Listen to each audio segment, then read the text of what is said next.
The notary stopped mid-sentence. She looked up from the documents. Slowly, the way people do when they've just realized something has gone very wrong. My uncle's lawyer, a man named Gerald Fitch, who had represented my father's family for 30 years, was standing beside her, and he had gone completely still. I was sitting across the table from my mother and my 2 older brothers. None of them were looking at me. They hadn't really looked at me in years. I'll back up.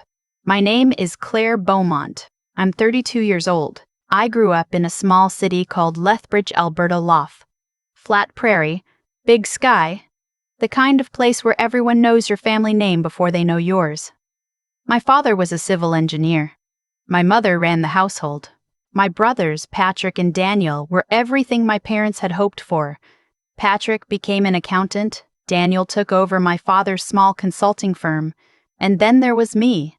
I left when I was 19. Not dramatically. I didn't slam any doors. I just quietly applied to the RCMP, the Royal Canadian Mounted Police, told my mother the night before the acceptance letter was due, and drove to Regina for Depot Division training 6 weeks later. My father didn't say much. My mother cried, but not the proud kind of crying. More like grief. Like I'd announced I was disappearing. I suppose, to them, I had. The years that followed were not the kind I could explain at Christmas dinners. Depot was brutal in the way that any real training is brutal. Not dramatic, just relentless.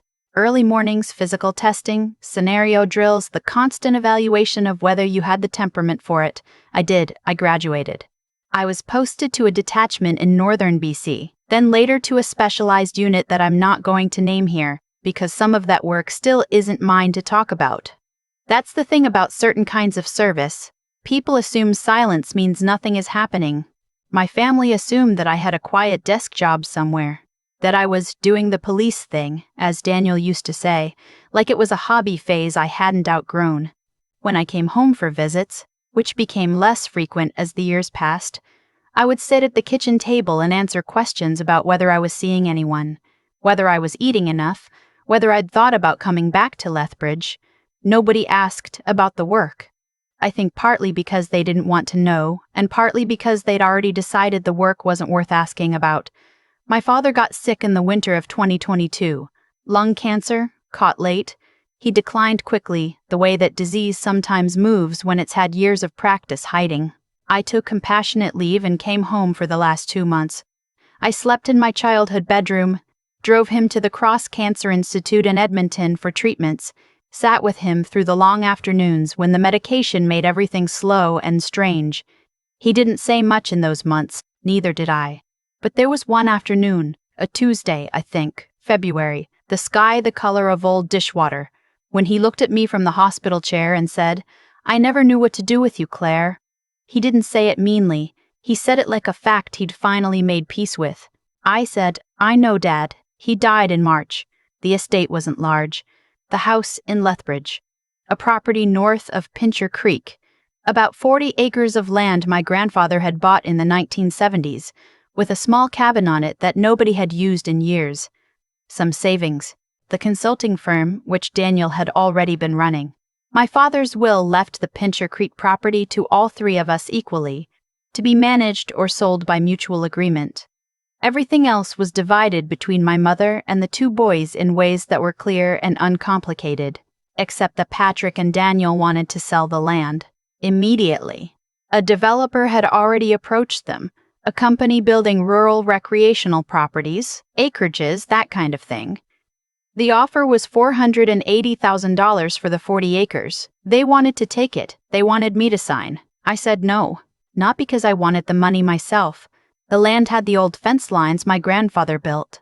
There was a stand of aspens in the northeast corner where I used to walk as a kid. I wanted more time. I wanted to understand the offer properly, get an independent appraisal, make sure we weren't leaving money on the table or making a decision we couldn't undo. Patrick said I was being difficult. Daniel said I always made everything harder than it needed to be. My mother said, and I remember this clearly because she said it at the kitchen table with both her hands around a mug of tea, not looking at me, "You were never the practical one, Claire. You never understood how the real world works." I didn't argue. I'd learned by then that arguing in that house never changed anything. But they pushed.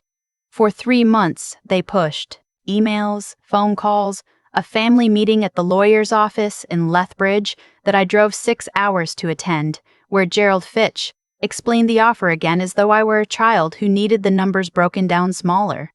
I asked for 60 days to get a second opinion on the property value. Daniel told me I was holding the family hostage. Patrick said I needed to stop thinking about myself for once. My mother nodded along. When it became clear that I wouldn't sign, Patrick filed a legal application to have the property sold over my objection. Under Alberta's Partition of Property Act, co-owners can apply to a court to force the sale of jointly held property when the owners can't agree. Gerald Fitch filed the paperwork.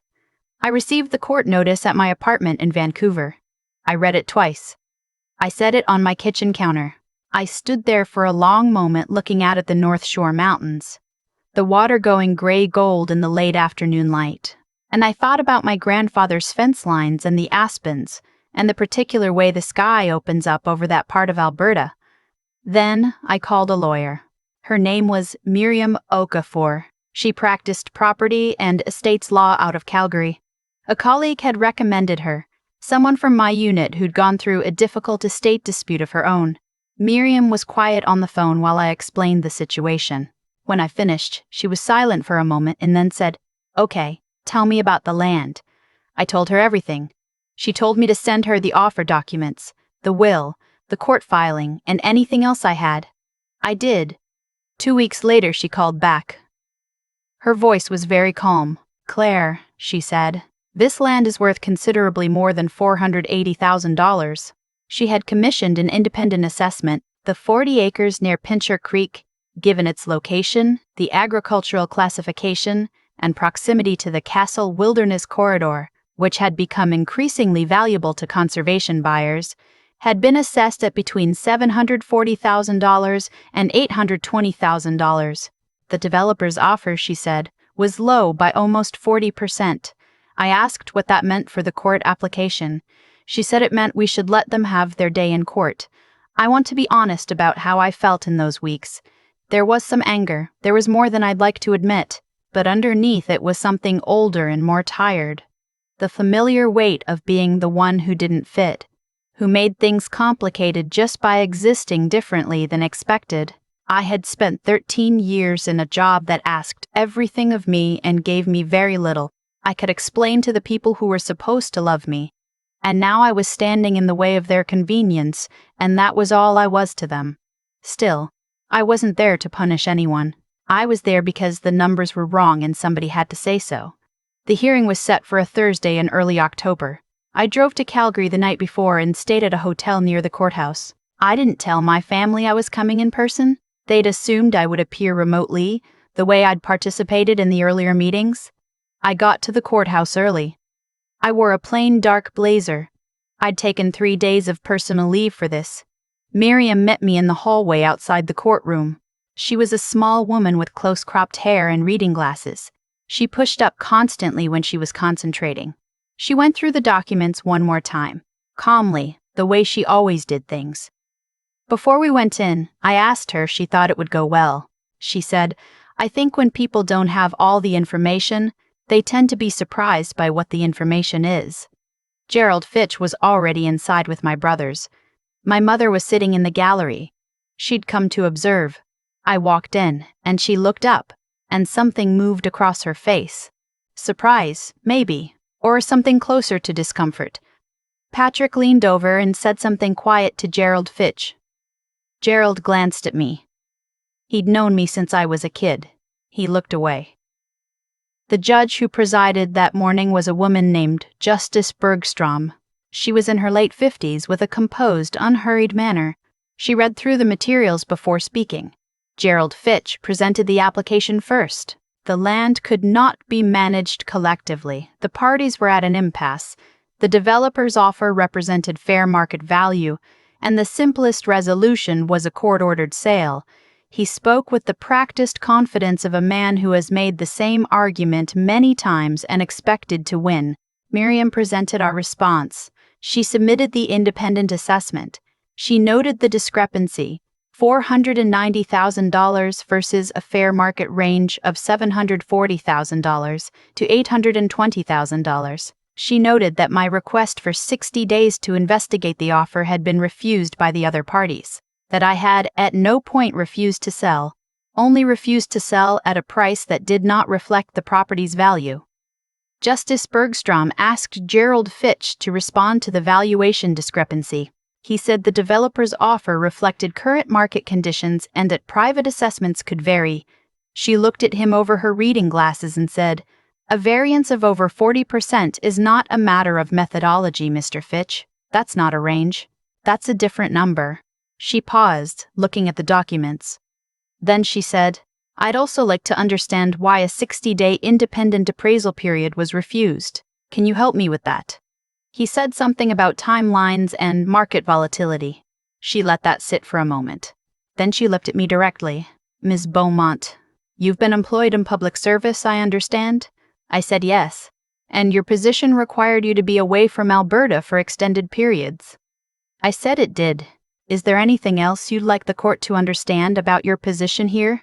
There was a way she asked it, carefully, with a specific kind of attention, that made me think she had read more of the filing than just the property dispute. Miriam had included my employment particulars in the disclosure. Justice Bergstrom had done her homework. I said, "I'm not here to block a sale. I'm here because the number was wrong. I would have signed at $780,000 on the day they asked me, if anyone had gotten a second opinion." The room was quiet. Justice Bergstrom looked at Patrick and Daniel for a long moment. Then she said, to the room generally, "This application is premature. Before this court will consider a partition order, the parties are directed to engage a jointly appointed, court-approved appraiser and return to mediation within 45 days. The current developer offer is not to be treated as market baseline. Mr. Tews, Fitch, I expect your clients understand that proceeding to a forced sale at a demonstrably undervalued price would not be in any party's interest, including theirs." Gerald Fitch nodded. He didn't look at me. My mother was very still in the gallery. We broke for a short recess. In the hallway, Miriam said quietly, "That went well." I nodded. I felt the kind of tired that isn't physical. My brother Daniel found me near the water fountain. He looked like he was going to say something sharp, the way he did when he was embarrassed. But he stopped. He stood there for a moment and then he said, "How long have you been doing this, the job?" 13 years. He didn't say anything for a long moment. "We didn't know," he said finally, "what it actually was." I looked at him. "You didn't ask." He looked at the floor. "I want to tell you that everything resolved neatly after that. It mostly did, but not in the tidy way that stories sometimes promise. The jointly appointed appraiser came back at $795,000. After mediation, we agreed to sell to a different buyer, a conservation trust that wanted to protect the Castle Corridor land. The sale closed in January. Each of us received our share after legal costs. My mother called me in February, a Sunday afternoon. She talked for a while about practical things, the weather in Lethbridge, how the house felt empty, a problem with the hot water heater. And then she said, without quite looking at it directly, "Gerald should have told us to get a second number. He should have done that from the start." It was as close as she came to saying something she couldn't quite say. I said, "It worked out." She said, "Yes." Then she asked if I'd eaten. I said I had. She asked what. I told her leftover soup. She said soup didn't count as a meal and I should eat properly. I said, "Okay, Mom."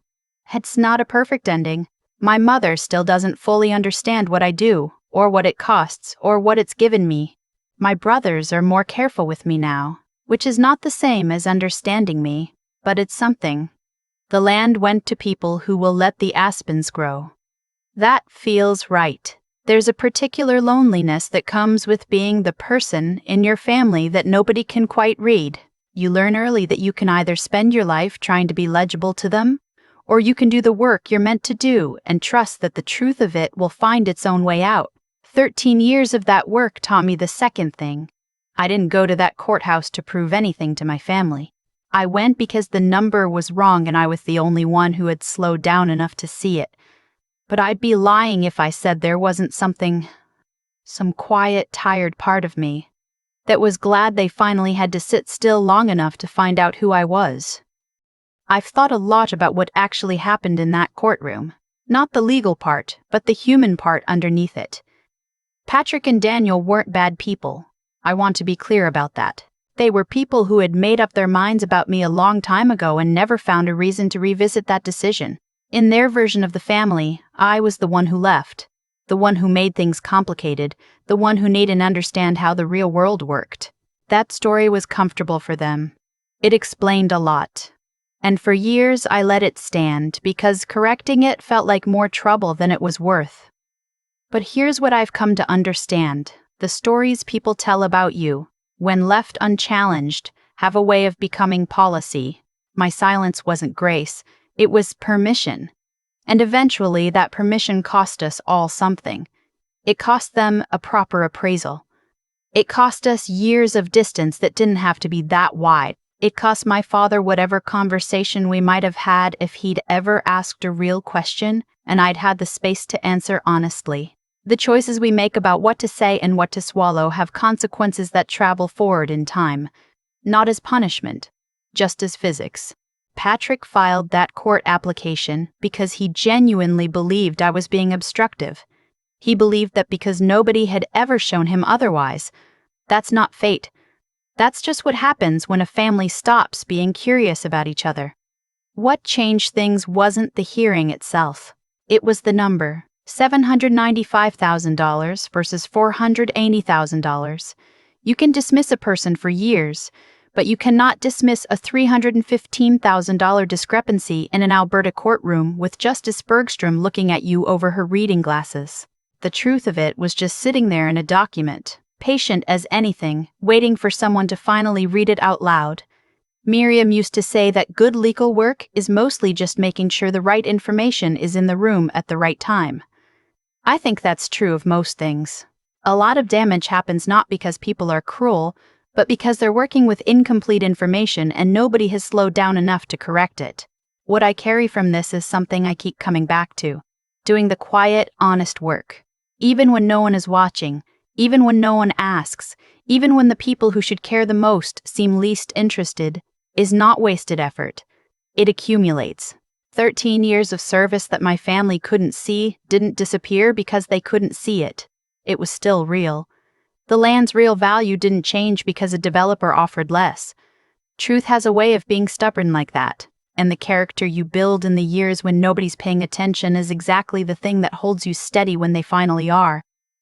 I didn't go to that courthouse to teach my brothers anything, but Daniel asking me in that hallway how long I'd been doing the job, that quiet, slightly embarrassed question, felt like something cracking open that had been sealed for a long time. I don't know what comes next for us. I know we talk a little more now. I know my mother calls on Sundays and asks if I've eaten, which is her way of saying she's thinking about me. That's enough for now. Most things begin with someone finally deciding to ask the question they should have asked years ago.